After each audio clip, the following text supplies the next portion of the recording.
Oke guys, welcome back to Crypto Indonesia bersama gue Toshi, di mana kita akan membahas segala sesuatu yang berhubungan dengan cryptocurrencies dan blockchain.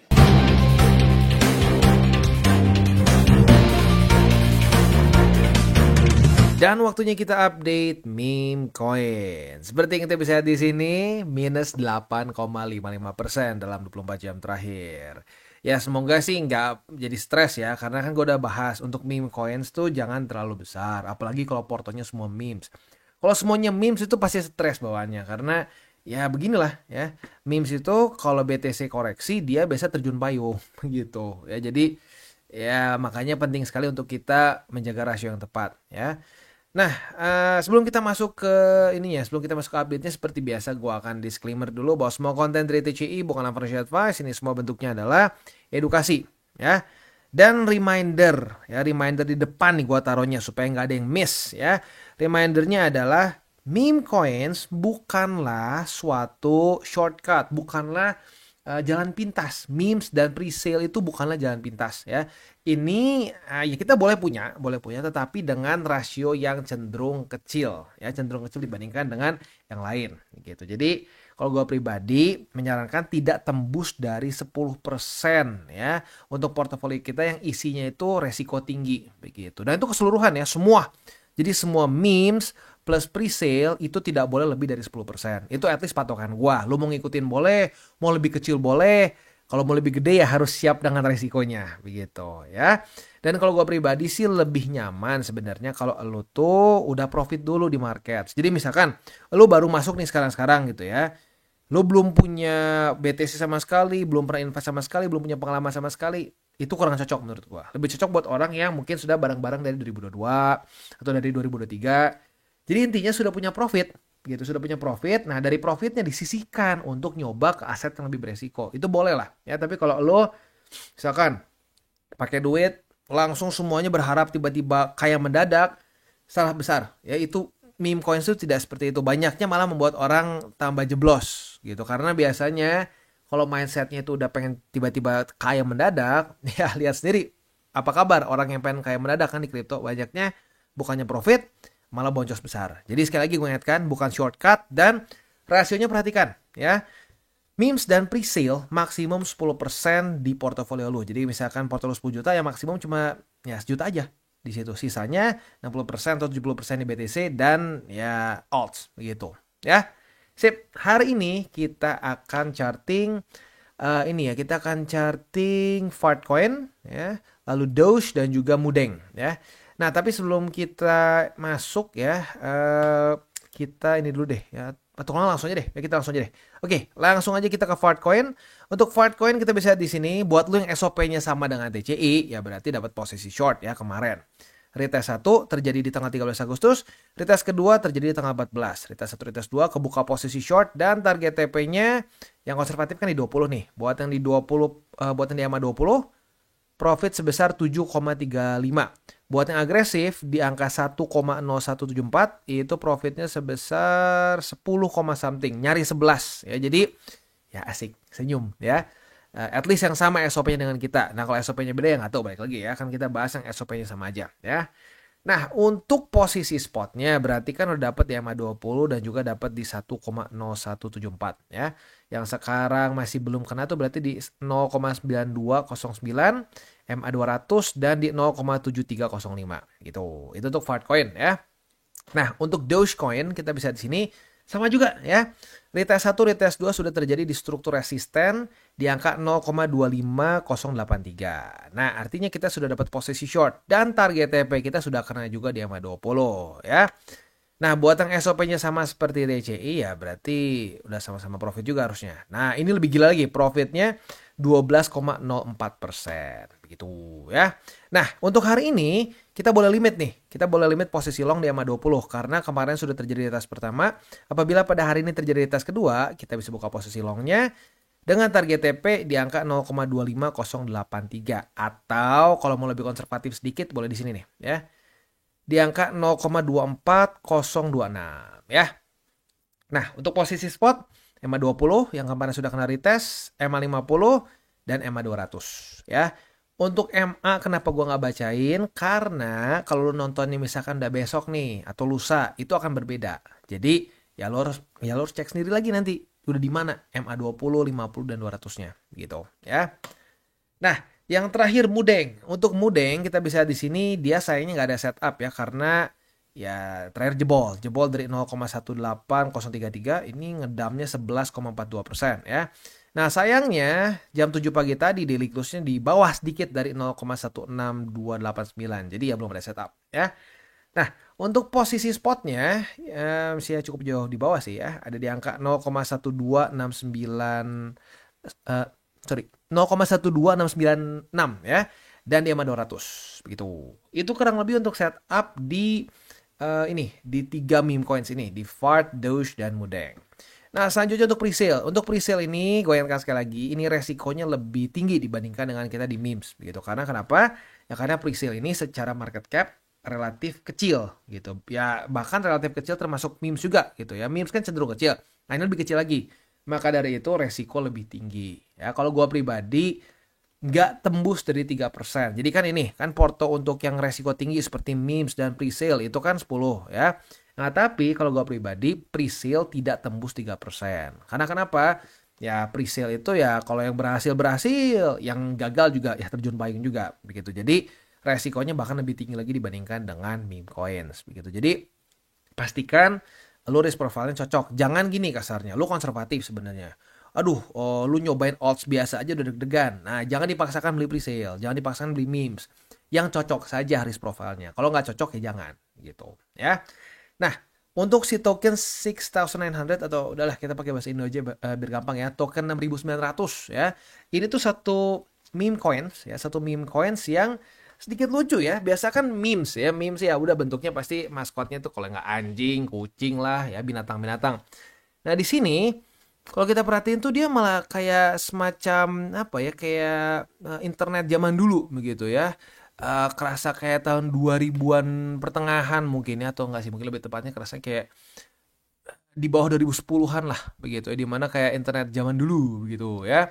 Nah, di sini dia ada campuran juga katanya dengan brain rot katanya ya. Ya, tapi intinya apa? Intinya ya ini masuknya ke dalam kategori memes begitu. Jadi nggak ada spesifik utility tertentu begitu ya. Dan apa namanya lebih ke for fun aja seperti ya mungkin kayak PP dengan Doge begitu ya. Dan memang kadang-kadang meme coins tuh ya nggak perlu utility begitu ya. Kayak ini deh ya, si PP ini kan ya gila ya. Kita dulu bahas tuh, wah gila ya, kita review PP itu di 2022 kalau nggak salah ya, 2022 atau 2023 gue lupa, udah lumayan lama, udah berapa tahun gitu ya. Nah, ya kita bahas bahwa di website aja ditulis bahwa ini tuh hanya sekedar iseng-iseng aja begitu. Jadi nggak ada utility sama sekali. Ya, tapi pada faktanya begini, market cap-nya bisa mencapai ke berapa sih dia?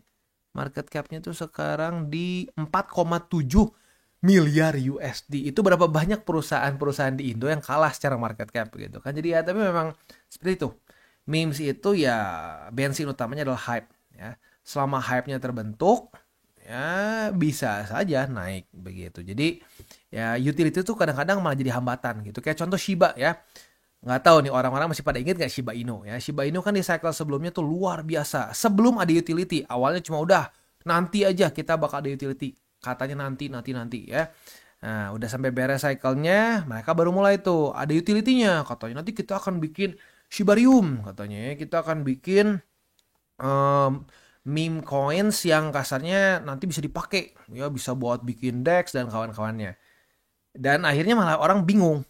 Ada token yang lain, namanya ada Bone, ada Leash, ujung-ujungnya nggak dipakai, gitu. Ya jadi ya untuk memes itu memang ya bensinnya adalah hype. Selama masih ada hype ya bisa naik, begitu. Ya. Nah untuk si token 6900 ini ya dia itu dalam 13 hari lagi presale-nya akan berakhir. Untuk cara belinya sebenarnya sama aja seperti kita presale in general, begitu. Ya lo bisa beli pakai kripto ataupun dengan kartu. Lebih baik pakai kripto sih. Ya kalau pakai kartu ujung-ujungnya biasanya mahal lah begitu ya. Nah, gue contohnya pakai MetaMask aja di sini dan caranya sebenarnya sama ya, nggak kayaknya presale tuh nggak pernah terlalu berbeda sih satu sama lainnya begitu ya. Jadi tinggal lo register dan lu mau beli berapa begitu. Di sini bisa pakai ETH, bisa pakai BNB ya, dan ya, ada beberapa lagi lah gitu cara lainnya. Tapi uniknya di sini sekarang cuma bisa pakai BNB dan Ethereum. Sekarang nggak bisa pakai USDT ya.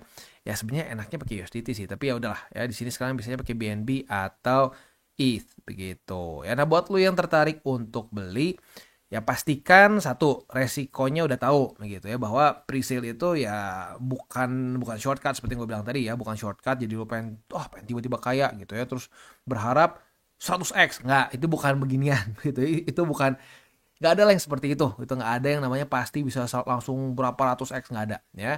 Nah, jadi lebih cocok buat orang yang sudah ngerti resikonya begitu ya. Dan kalau gua pribadi sih presale lebih ke numbers game begitu. Jadi misalkan lu masuk 10 presale gitu ya. Ya beli 10, misalkan 10 presale ya 6 bisa berhasil, 4 mati. Kadang-kadang kalau lagi nggak bagus ya bisa 4 survive, 6 mati begitu. Tapi ya kalau terus diikutin ya, kalau gua pribadi sih masih tetap profit begitu. Tapi sekali lagi ya gua rasionya sangat kecil. Kebayang nggak sih, cuma 3% dari porto. Ya, jadi ya kasarnya itu bagian dari portofolio yang kalau sampai amit-amit kenapa-napa pun gue santai gitu. Jangan sampai wah ini duit buat ini gue nih, duit buat nanti kuliah anak gue. Jangan, itu konyol kalau seperti itu ya. Pastikan uang dingin, dan kalau bisa bukan cuma urusan uang dingin ya, tapi uang hasil profit. Itu yang paling benar. Jadi ambil resikonya dengan hasil profit gitu. Jadi sebenarnya nothing tulus, harusnya seperti itu ya. Sip. Sisanya sih ya tokenomics kita bisa di sini ya, 40% buat pemasaran, 5% buat staking, 10% untuk vibe liquidity. Oke, kenapa ada vibe-nya ya? Nggak tahu lah. Tapi intinya buat liquidity. Lalu di sini ada 25,99 something. Apakah ada yang punya lumba-lumba? Wah, oke. Ya, sedikit nyeleneh ya. Ada airdrop 5% dan ini 0,0007 Moonback pengembang. Oke, ini berarti buat tim dev ya. Lalu juga vibe coding development. Jadi ya kasarnya ini ya, dan inilah gue anggap juga dipegang oleh tim dev. Ya lumayan banyak sih dipegang oleh tim dev. Jadi kalau gue ngelihat dari tokenomics seperti ini sih ya lebih ke jangka pendek ya. Habis listing ya TP begitu ya. Dan sebenarnya in general gua presale seperti itu. Ya, jadi setelah dia udah listing TP semua. Kalau gua sih seperti itu. Tapi baik lagi, tiap orang kan bisa beda-beda. Misalkan, bang, nggak apa-apa bang, ini kan kemungkinan udah mau masuk altcoin season nih. Siapa tahu September cut rates ya, terus bagus semua hasilnya. Hype lagi meme coins, gue pengen hold. Ya boleh, tapi saran gue, kalau udah, ini misalkan udah pump nih, bread ya, lu udah ada profit, pastikan modalnya aman dulu. Kalau modalnya udah aman, terserah lu lah, mau lu buang juga terserah gitu. Tapi yang pasti modal diamankan dulu. Supaya apa? Ya supaya bisa dipakai di presale selanjutnya. Itu cara gue, seperti itu. Ya, sip. Jadi itu aja kurang lebih ya untuk pembahasan kita pada hari ini. Ya, gue tidak akan pernah bosan-bosan untuk mengingatkan ya, untuk meme coins ini gue pribadi pun sudah pernah merasakan itu sampai profit belasan ribu persen, sudah pernah merasakan ya. Tapi memes itu sebenarnya, hoki itu salah satu hal yang penting di memes, karena kalau kita milih alts, kita bisa pakai logika gitu ya, kita bisa ngelihat utility, kita bisa ngelihat data dan seterusnya. Tapi kalau memes sulit begitu ya. Kenapa si PP berhasil dan ada random memes yang kita nggak pernah dengar kok malah hancur, kok udah nggak punya momentum lagi gitu ya. Kadang-kadang ya nggak bisa dianalisa karena memes itu nggak pakai logika gitu kadang-kadang ya. Jadi ya ini ada sedikit faktor ya, bukan sedikit, ini ada faktor hoki-hokian yang besar juga begitu. Makanya kalau ya hoki-hokian kan ya berarti ya kita nggak bisa ada satu patokan tertentu begitu kan. Nah maka dari itu ya jangan gede-gede, itu lagi yang paling penting deh ya.